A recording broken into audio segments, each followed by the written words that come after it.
Hey guys, welcome to the Real Deal video blog. So when you think about addiction, what are some of the feelings that come to mind? And I'm not talking about the feelings that you get when you think about people's addiction, but I'm talking about the feelings that people experience or that you think people experience when they are going through active addiction, like what's going on for them on a day-to-day basis.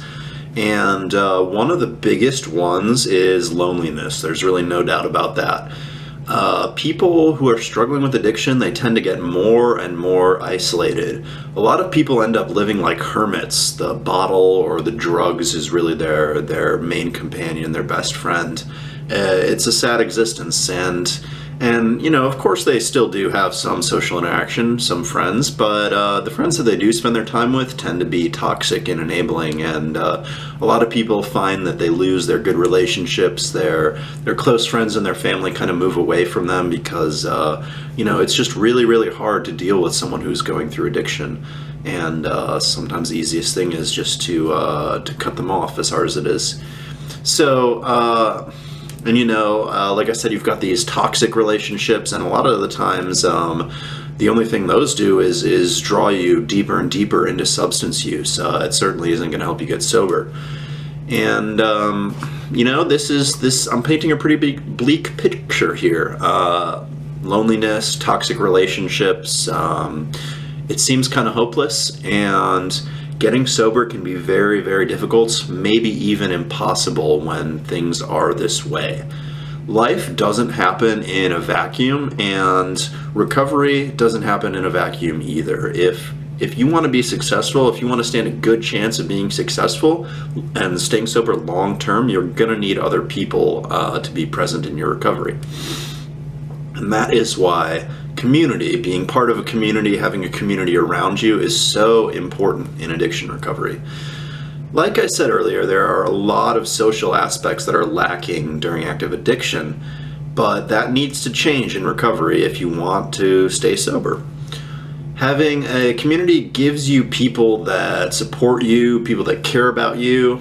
It gives you something to do with all that time that's been freed up now that you're not using. And you might be really surprised to find out just how much of your life was taken up by addiction and how much free time you have now.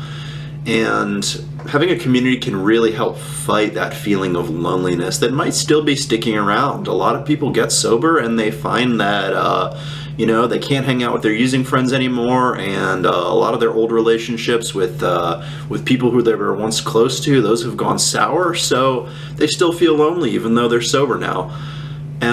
So the question is, what do you do? How do you do it? How do you build this community? And the easiest thing probably for a lot of people is just to go to treatment and go to sober living, and it kind of happens automatically. It's really easy to join a community when you're stuck living with other people who are doing the same thing.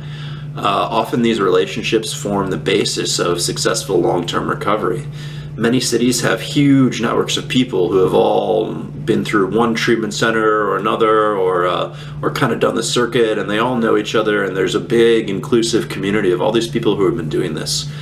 And you know, that's great. Of course, not everyone gets that professional treatment for whatever reason. You know, it might be financial, it might be for other reasons, life might just not permit it. And that's totally okay, because there are a lot of people who are successful without ever going to inpatient treatment. It's possible to go out and build a community on your own for free, just out there in the world. So that's where meetings and recovery groups come in. Now, when you say the word meetings, a lot of people tend to get nervous. They may have heard bad things or had a bad experience, and there can be kind of a negative view on people who attend meetings, but that's very much a false view. AA is probably the classic meeting, the classic recovery program, and it's worked extremely well for a very large number of people. Millions of people have gotten sober through AA, and that's no exaggeration. but maybe for one reason or another, AA isn't for you, and that's totally fine. AA is a great way to get sober, but there are also lots of other ways to get sober and build a recovery community. There are other 12-step groups, too many to name. There's NA, Narcotics Anonymous, CA, Cocaine Anonymous, Heroin Anonymous, Marijuana Anonymous. Especially in big cities, there are countless numbers of different groups, and often these groups are inclusive. You don't have to be addicted to a certain substance to attend a certain group. Addiction is the same disease after all, so you shouldn't feel like you can't go to a certain meeting. There are even 12-step groups for other addictions like sex and gambling, and often stuff like this is comorbid with addiction. People who get addicted to one thing, it tends to be easy for them to get addicted to another thing. And then there's totally non-12-step based stuff that's out there. There are more spiritual groups. There's Celebrate Recovery, for example, which is a Christian-based recovery group. And there's non-spiritual groups. There's groups like Smart Recovery, which is totally secular. And all of these meetings that I listed, you can just go and show up to a meeting. Like, no one's going to charge you an admission fee. No one's going to ask you a bunch of questions, make you prove yourself. Like, you can just walk in and join this community. It's amazing. Pretty much every city in the country and even most of the small towns have some kind of recovery community. It usually revolves around groups of people who all know each other and go to these different meetings. And if you want this community to be part of your recovery, and you probably should want that, all you have to do is go out and find community.